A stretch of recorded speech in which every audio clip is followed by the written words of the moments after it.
দেড় বছর নীরব ছিল বঙ্গভবন, আর বাইরে উত্তাল রাজনীতি। সম্প্রতি দৈনিক কালের কণ্ঠকে দেওয়া একান্ত সাক্ষাৎকারে রাষ্ট্রপতি মোহাম্মদ শাহাবুদ্দিন তুলে ধরলেন সেই সময়ের অজানা অধ্যায়। রাষ্ট্রপতির দাবি, তাকে সরাতে হয়েছিল একাধিক ষড়যন্ত্র, অসাংবিধানিক উপায়ে অপসারণের চেষ্টাও হয়েছে বারবার।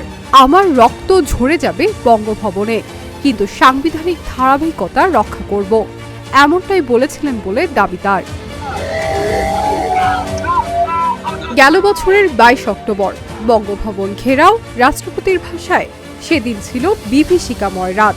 সে সময় 3 স্তরের নিরাপত্তা বলয় তৈরি করে পরিস্থিতি নিয়ন্ত্রণে নেয় সেনাবাহিনী।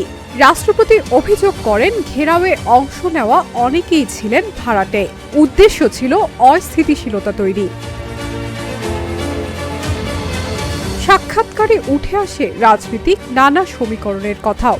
রাষ্ট্রপতির দাবি, বিএনপি সাংবিধানিক ধারাবাহিকতার পক্ষে অবস্থান নেয়, ফলে তাকে অপসারণের উদ্যোগ ব্যর্থ হয়।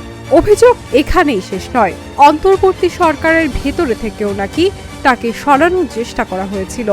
এমনকি একজন সাবেক প্রধান বিচারপতিকে তার স্থলাভিষিক্ত করার প্রস্তাব দেওয়া হয়, তবে তিনি রাজি হননি। রাষ্ট্রপতির অভিযোগ, প্রধান উপদেষ্টার সঙ্গে তার বেশ দূরত্ব ছিল। অনেক তথ্য তার কাছে গোপন করা হয়েছিল, তার সফর আটকে দেয়া হয়েছিল, এমনকি বিদেশ সফরের তথ্য তাকে জানানো হয়নি। বিদেশের মিশনগুলো থেকে রাষ্ট্রপতির ছবি সরিয়ে নেওয়া নিয়েও কথা বলেন তিনি। অভিযোগ করেন, বঙ্গভবনের প্রেস উইংও প্রত্যাহার করা হয়। রাষ্ট্রপতির ভাষায়, তাকে জনগণের কাছ থেকে আড়ালে রাখার চেষ্টা করা হয়েছিল। রাষ্ট্রপতি দীর্ঘ নিঃশ্বাস ফেলে বলেন, তার উপর যে ঝড় গেছে, এরকম ঝড় সহ্য করার ক্ষমতা সবার নেই।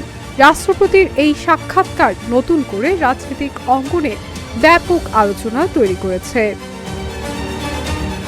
Shiny Alam Chowdhury, Dhaka journal.